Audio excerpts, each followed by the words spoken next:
Ich weiß, was du vorhast. Du geierst schon wieder aufs Anstandsstücki, aber das kannst du ganz schnell aus dem Kopf schlagen, du verfressene Drecksau. Wie hast du mich genannt? Drecksau. Schau, dass die Stücki Pizza rauslugst, bevor ich mich vergiss. Am Arsch. Jetzt meine ich allerweil, fällt der Watschenbaum um.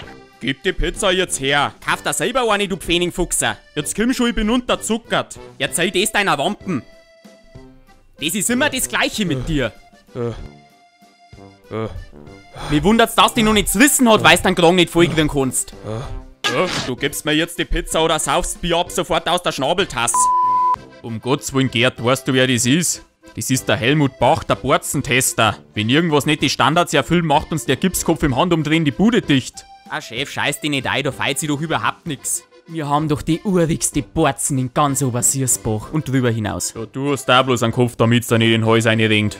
Jetzt geh hin zu ihm und reiß die Feierjahr zusammen. Tu ihm recht schön. Vielleicht lasst uns da nicht durchfallen. Hab ich dere, wie war's mit einem Getränk aufs Haus? Ein Radler?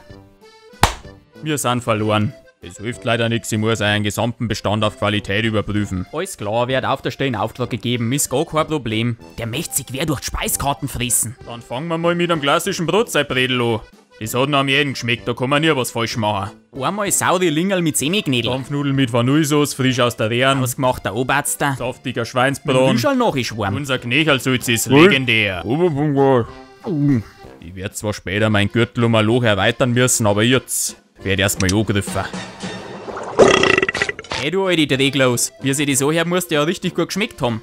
Dreckiges Besteck, Ratzen, also nix, was für der bayerische Borzen ungewöhnlich ist. Bier und Oberster waren gut, das ist Hauptsache. Nächstes Mal eventuell den Maßkrug nicht so sauber ausschwammt, dann passt alles. Ich hab's dir gesagt, dass der Maßkrug zu sauber war. Sind wir nochmal mit einem blauen Augen davon gekommen.